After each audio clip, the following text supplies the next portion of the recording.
I'm Perry and I live on a narrowboat. I car camp, have an allotment that I'm not very good at.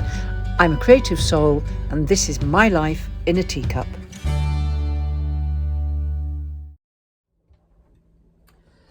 Hello peeps. Now I know I've just done a vlog, but I just thought I'd jump in here and show you this. And I realised that I talk day to day about what I'm doing or silly things that I'm doing, but I just thought I'd tell you a little bit about what I used to do and what I still do to a certain extent. Now, I've been tidying up all day. Well, not tidying up, but clearing out. I've got this big wooden chest that just everything gets chucked in it, as you can imagine, like we all do. And I found this. Now, you're not going to be obviously able to read it all, but you see the picture, the wedding and event works. There you go. That was on Gloucester Road in Bristol. It was my shop. I'd moved back to Bristol in 2010. I'd gone to live up north for a while. And whilst I was up there, I met this girl called Victoria, who had a very similar shop. And the idea was it was like an in-situ wedding fair. So there was photographers and cake people and everything.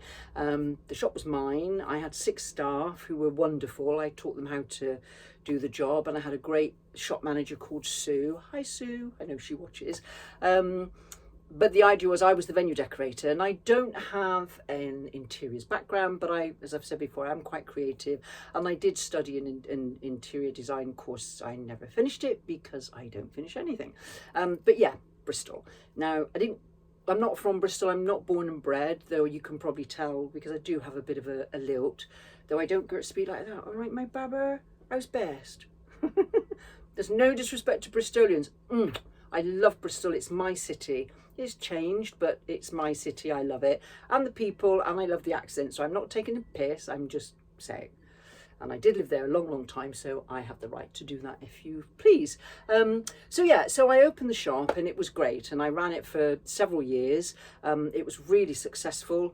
I sold it in 2016, I think it was, beginning of 2017.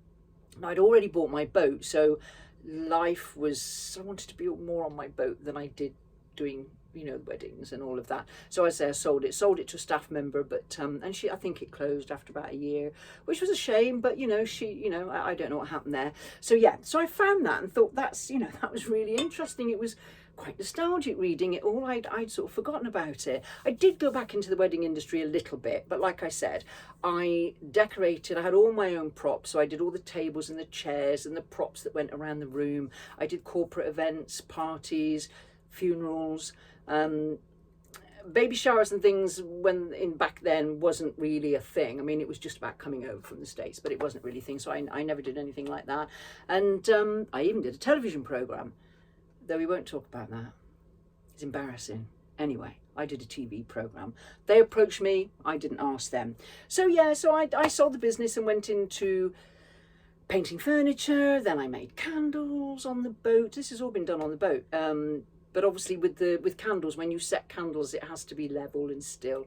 And you can imagine every time another boat goes by, which is lovely when you're living on it, it's quite, quite calming, quite tranquil. But when you're trying to set candles, so that didn't work. And I made soaps and bits and pieces. But my biggest thing that I did at that time was it was lockdown. I taught myself to weave. And I bought myself what's known as a heddle loom. It all sort of folds away and things, and it's a simpler way of doing it, rather than having all the things that you see on a great big loom that might be in a factory or a small factory. And I would create things like this. Now this belongs to me. I made it for myself. It's a wrap. So this is what I used to make. So I would design the pattern, and the client chose the colours. I made loads, absolutely loads. That for 18 months, I did nothing but weave. And I'll attach to this video some of the pretty patterns that I did. I mean, I've got to be honest, I'm quite pleased. Some of them were stunning. And a lot of people keep saying to me, why don't I go back into it? Because it was, along with the wedding business that I once had, it was a very successful little business that I ran. But yeah, so I sort of did these. And then... oh, one of them was even on front of a magazine. It was a magazine called Waterways, Waterworld or something. It was one of the big marinas. They'd seen a picture that I'd posted. And because I used to post for marketing and everything, I used to drape these I used to style the photograph. So I draped them over fences or over canal signs or something like that. And one of them, down on the Gloucester and Sharpness Canal where I am, there's a place called Purton. If ever you're down this way, you must take a visit, because there's what they call the Grave Boatyard. And there must be about 20 really old ships that have been beached. I think apparently they did it to stop the bank collapsing. So any boat that was going to its final resting place, as it were, was brought here and beached. And there was a big wooden piece of something or other sticking out of the boat, and I draped this on it. And it wasn't until I took the photograph I realised the way it's draped, and I will attach it to this vlog, it's like a model. She was like sort of lying, you know, on this piece of wood. It was great. Yeah, so that picture was picked up and was put on the front of a magazine to show what people did who lived on narrowboats and things. So yeah, so I did that. Oh, I've got to have a sip of tea. So how is everybody? Okay? Oh, while I think about it, thank you. Thank you so much to everyone. I've now got 140 subscribers. I looked this morning. I mean, I don't look every day, you know, not every day. I looked this morning and it's 140. And there's some lovely little comments coming out. I mean, I'd like more people to comment, you know, and I always answer. If someone comments, I always answer. We get a bit of banter going. There's no problem at all. And I just absolutely love it. And I can't believe it. Like I've said before, I just did this as a bit of a joke.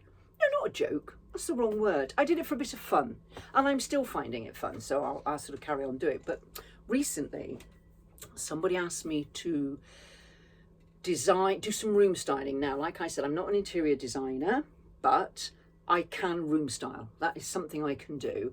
So they asked me to room style. So I had a meeting with them, and I did things like this, you know, like, you know, when you make up the mood boards and things like that. So there's quite a few there. Don't worry, I'm going to attach all of these to this vlog. But sadly, something came up. I don't know what it was, something personal, and we won't go into that. And we couldn't go ahead. But it's something that I'm thinking. So if anyone out there, you know, wants to fly me over to somewhere to do their room styling. But no, honestly, if anybody wanted any room styling done, or wanted some ideas, or wanted a mood board done or something like that, I'm more than happy to do that. I mean, you know, everything's interesting. Yes, I do lots of different things, but I think that's what's made my life, for me, really interesting. I mean, if you're thinking of doing something, it doesn't matter that you might not think you're very good at it. Other people will think that you're good at it. But if you enjoy it, just go and do it. Just go and do it. You know, it's not till you reach a certain age and you look back and you think, where the did that all go? Because it is in a blink of an eye. In a blink of an eye. I was 28 yesterday. I'm nearly bloody 70 now. I mean, how did that happen? So with all these little things that I do, I chop and change and I don't focus and all of that. I mean, my work background, I was a sales exec most of my working life, predominantly for freight forwarding companies. And then when I was living abroad, I was ops manager for a tour operator, ran sort of the airport for that particular tour operator. So I've done lots of bits and pieces, but I get incredibly bored. And yeah, I know they say variety is the spice of life, but it's actually true. For me, anyway, not everybody wants to be like me. Some of you are quite happy just to, you know, get married and have your children and bring up this amazing family and have your houses and have your long-term job. And if you're happy doing that, it's wonderful. And I admire you. I really do. Because I couldn't do that, because I get itchy feet and I want to move on. But whatever you're doing, whatever you want to do, you've got to enjoy it. Because it is short, you know, we are here but for a moment, and it's true. It all sounds like cliches, but they're cliches that are actually true. Anyway, I've babbled on enough on this one, considering, you know, but again, thank you so much. 140 subscribers. Cheers to you all. Thank you. Keep subscribing, hit that notification bell. Oh, and let me have more comments. I'll answer every single one of them. Now, your comments can be constructive. They can be critique. I'm quite happy with that. But if you ain't got now better to say than something horrid, then don't bloody bother. You know, they won't get to me anyway. Things like that don't bother me. I'm not that sort of person, as I've said before. But I'd love to hear from more of you. It would be nice to see what you do, what your thoughts are, what you think of some of the stuff I'm doing. And yeah, subscribe more. And thank you very much. Till the next time, guys. See ya. Bye. So as I said, here's some different colourways of all the wraps and throws that I did. A little bit of cuteness thrown in, and this one's quite nice. It's quite citrusy. I quite like that one. The one that's coming up, this is the one where it's like the model. See, look, do you see what I mean? Like a model sort of draped over this lovely old ship, the hull of an old ship, I think it is. And this one coming up, again, very bright colours, bit more muted. Yeah, I think, you know, this is one that's on the actual loom and scarf with lots of multicolours. I think this one was very interesting. It was subtle colours, and again, each to their own. But yeah, enjoyed those. These are some of the mood boards that I did. Now, again, it's all about putting these colours together and what would come in. The colours are brighter than that in reality, but the lighting on board wasn't very good.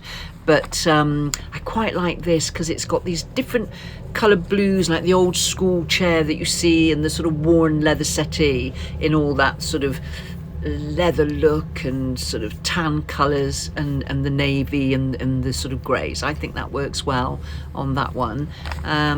This was more natural, so I wanted sort of plants and flowers and linen colours and sort of like, you know, the clay pots and good lighting, something to bring more of a natural feel with the basket work there, all very sort of, you know, calming, I think, really. And this one, quite a buzz of colours, but again, I liked it because you've got the mustards, and then this, I found this paper with this black and white parrot on, which I thought was fab. And again, bringing the mustard, some greys, and to make it all pop, you bring it together with some dark wood and terracotta. And this is a bedroom, and as you can see, it's quite calming colours, very subtle. So yeah, I shall leave you to enjoy the rest.